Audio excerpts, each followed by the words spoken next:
اگر آپ کو میری یہ ویڈیو پسند آئے تو like, comment and share, subscribe کرنا مت بھولیے۔ السلام علیکم معزز ناظرین، جیسا کہ آپ لوگ جانتے ہیں ہم پڑھ رہے ہیں سیرت نبوی صلی اللہ علیہ وآلہ وسلم۔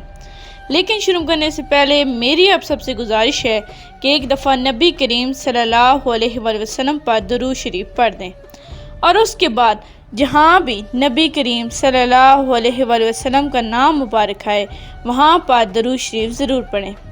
اور اگر آپ درود شریف نہیں پڑھ سکتے تو کم از کم صلی اللہ علیہ وآلہ وسلم ضرور کہیں۔ تو چلیں شروع کرتے ہیں۔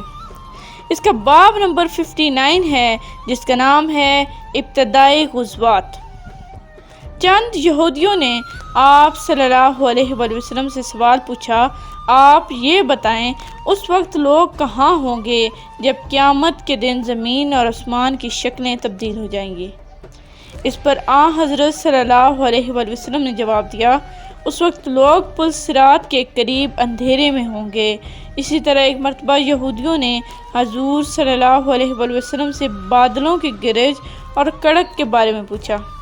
جواب میں آپ صلی اللہ علیہ وسلم نے ارشاد فرمایا، یہ اس فرشتے کی آواز ہے جو بادلوں کا نگران ہے، اس کے ہاتھ میں آگ کا ایک کوڑا ہے، اس سے وہ بادلوں کو ہانکتا ہوا اس طرف لے جاتا ہے جہاں پہنچنے کے لیے اللہ تعالیٰ کا حکم ہوتا ہے۔ ان یہودیوں ہی میں سے ایک گروہ منافقین کا تھا۔ یہ بات ذرا وضاحت سے سمجھ لیں، مدینہ منورہ میں جب اسلام کو عروج حاصل ہوا تو یہودیوں کا اقتدار ختم ہو گیا۔ بہت سے یہودی اس خیال سے مسلمان ہو گئے کہ اب ان کی جانیں خطرے میں ہیں، سو اپنی جانیں بچانے کے لیے وہ جھوٹ موٹ کے مسلمان ہو گئے۔ اب اگرچہ کہنے کو وہ مسلمان تھے لیکن ان کی ہمدردیاں اور محبتیں اب بھی یہودیوں کے ساتھ تھیں۔ ظاہر ہے وہ مسلمان تھے اور اندر سے وہی یہودی تھے۔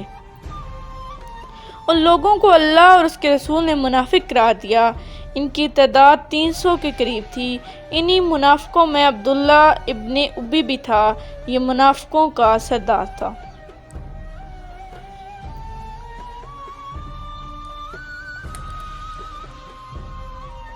یہ منافقین ہمیشہ اس طاق میں رہتے تھے کہ کب اور کس طرح مسلمانوں کو نقصان پہنچا سکیں۔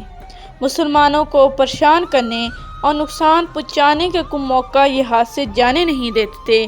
جیسا کہ اندر چل کر آپ پڑھیں گے، ہجرت کے پہلے سال حضرت عائشہ رضی اللہ تعالیٰ عنہا کی رخصتی ہوئی، یعنی وہ نبی کریم صلی اللہ علیہ وآلہ وسلم کے گھر آ گئیں۔ بعض روایات کے مطابق رخصتی ہجرت کے دوسرے سال ہوئی۔ آپ صلی اللہ علیہ وآلہ وسلم کو جب نبوت عطا کی گئی تھی تو اس وقت جنگ کے بغیر تبلیغ کا حکم ہوا تھا۔ اللہ تعالیٰ نے فرمایا تھا کہ ان کافروں سے الجھیے مت بلکہ دامن بچائیے رکھے اور صبر کیجیے۔ یہ حکم مکہ کی زندگی تک رہا۔ پھر ہجرت کے بعد اس طرح جنگ کرنے کی اجازت ملی کہ اگر مشرک جنگ کی ابتدا کریں تو مسلمان ان سے دفاعی جنگ کر سکتے ہیں، البتہ حرام قابل احترام مہینوں میں جنگ نہ کریں، یعنی رجب، ذی القعدہ، ذی الحجہ اور محرم میں۔ کچھ مدت بعد جنگ کی عام اجازت ہوگی، یعنی کافروں کے حملے نہ کرنے کی صورت میں بھی مسلمان ان سے احترامی جنگ کریں اور کسی بھی مہینے میں جنگ کر سکتے ہیں۔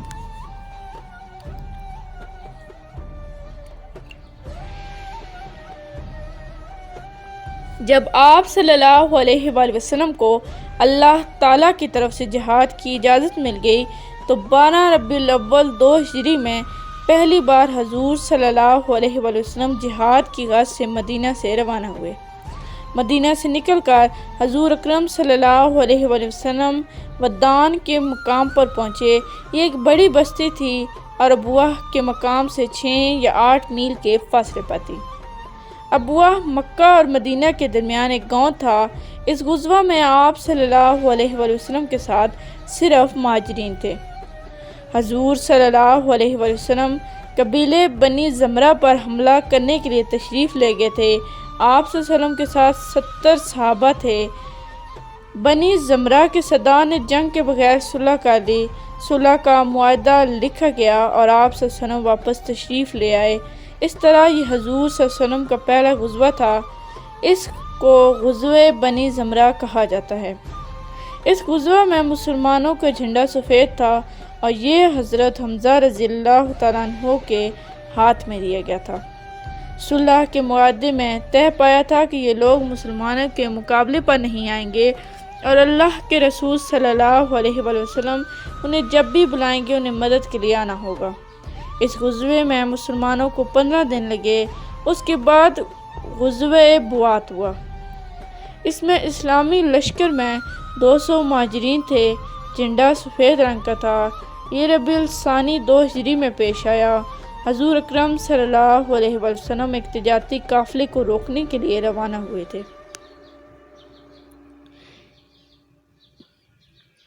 اس قافلے کا سردار قریش کا سردار امیہ بن خلف تھا۔ اس کے ساتھ قریش کے 100 آدمی تھے۔ قافلے میں 2500 اونٹ تھے اور ان پر تجارتی سامان لدا ہوا تھا۔ جب حضور اکرم صلی اللہ علیہ وآلہ وسلم اس غزوے کے لیے مدینہ سے روانہ ہوئے تو اپنا قائم مقام حضرت سعد بن معاذ رضی اللہ تعالیٰ عنہ کو بنایا۔ مدینہ منورہ سے روانہ ہو کر آپ صلی اللہ علیہ وآلہ وسلم بوات کے مقام پر پہنچے۔ یہ ایک پہاڑ کا نام ہے۔ اسی مناسبت سے اسے غزوہ کا نام غزوہ بوات پڑا۔ لیکن بوات پہنچنے پر دشمنوں سے سامنا نہ ہو سکا کیونکہ قریشی قافلہ مسلمانوں کے پہنچنے سے پہلے ہی وہاں سے رخصت ہو چکا تھا۔ اس لیے حضور اکرم صلی اللہ علیہ وآلہ وسلم جنگ کے بغیر ہی تشریف لے آئے۔ جمادی الاولی کے مہینے میں غزوہ عشیرہ پیش آیا۔ اس مرتبہ بھی حضور اکرم صلی اللہ علیہ وسلم ایک قریشی قافلے کو روکنے کے لیے تشریف لے گئے۔ وہ قافلہ ملک شام کی طرف جا رہا تھا۔ قریش نے اس قافلے میں اپنا بہت سا مال اسباب شامل کر رکھا تھا۔ غرض مکہ کے سبھی لوگوں نے اس میں مال شامل کیا تھا۔ اس قافلے کے ساتھ 50,000 دینار تھے، 1,000 اونٹ تھے۔ قافلے کے سردار ابو سفیان رضی اللہ تعالیٰ عنہ تھے جو کہ ابھی مسلمان نہیں ہوئے تھے۔ 27 آدمی بھی ہمراہ تھے۔ حضور اکرم صلی اللہ علیہ وآلہ وسلم نے مدینہ منورہ میں ابو سلمہ بن عبداللہ رضی اللہ تعالیٰ عنہ کو اپنا قائم مقام بنایا۔ آپ صلی اللہ علیہ وآلہ وسلم کے ساتھ 150 کے قریب صحابہ کرام تھے۔ مدینہ منورہ سے روانہ ہو کر حضور اکرم صلی اللہ علیہ وآلہ وسلم عشیرہ کے مقام تک پہنچے۔ اس غزوے میں بھی اسلامی جھنڈے کا رنگ سفید تھا۔ جھنڈا حضور اکرم صلی اللہ علیہ وسلم کے چچا حضرت حمزہ رضی اللہ تعالیٰ عنہ کے ہاتھ میں تھا۔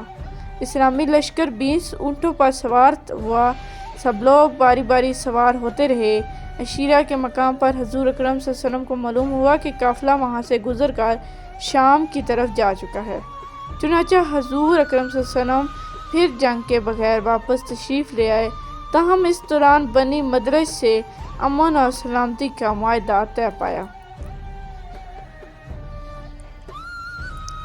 اسی سفر میں حضرت علی رضی اللہ تعالیٰ عنہ کو ابو تراب کا لقب ملا۔ یہ واقعہ اس طرح پیش آیا کہ آپ صلی اللہ علیہ وآلہ وسلم نے ایک موقع پر حضرت علی اور حضرت عمار بن یاسر رضی اللہ تعالیٰ عنہ کو زمین پر اس طرح سوتے پایا کہ ان کے اوپر مٹی لگ گئی۔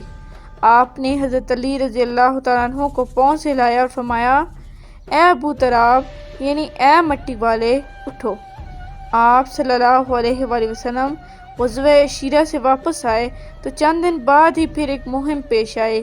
ایک شخص قز بن جعفر فہری نے مدینہ منورہ کی چراگاہ پر حملہ کر دیا۔ حضور اکرم صلی اللہ علیہ وآلہ وسلم اس کی تلاش میں نکلے، یہاں تک کہ صفوان کی وادی میں پہنچے۔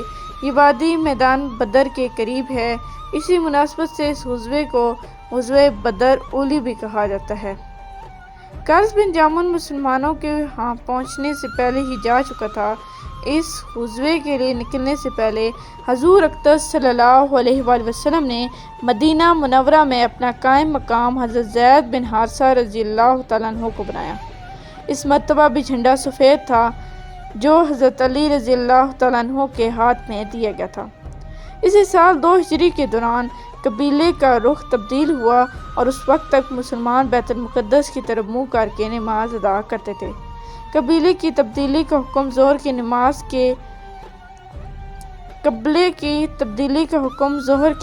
کے وقت آیا۔ ایک روایت میں یہ ہے کہ عصر کی نماز میں حکم آیا تھا قبلے کی تبدیلی اس لیے ہوئی کہ حضور اکرم صلی اللہ علیہ وآلہ وسلم نے یہ آرزو کی تھی کہ قبلہ بیت اللہ ہو۔ خاص طور پر یہ آرزو اس لیے تھی کہ یہودی کہتے تھے محمد ہماری مخالفت بھی کرتے ہیں اور ہمارے قبلے کی طرف رخ کر کے نماز بھی پڑھتے ہیں۔ اگر ہم سیدھے راستے پر نہ ہوتے تو تم ہمارے قبلے کی طرح رخ کر کے نماز نہیں پڑھا کرتے۔ ان کی بات پر حضور اکرم صلی اللہ علیہ وسلم نے دعا فرمائی کہ ہمارا قبلہ بیت اللہ ہو جائے اور اللہ تعالیٰ نے یہ دعا منظور فرمائی۔ قبلے کی تبدیلی کا حکم نماز کی حالت میں آیا، چنانچہ آپ صلی اللہ علیہ وسلم نے نماز کے دوران ہی اپنا رخ بیت اللہ کی طرف کر لیا، اور آپ صلی اللہ علیہ وسلم کے ساتھ ہی تمام صحابہ کرام رضی اللہ تعالیٰ عنہ نے بھی رخ تبدیل کر لیا۔ یہ نماز مسجد قبلتین میں ہو رہی تھی۔ اب تک کے لیے اتنا ہی، ملتے ہیں اگلے باب میں، تب تک کے لیے اللہ حافظ۔ Please like, subscribe and share our channel and press the bell icon for more videos.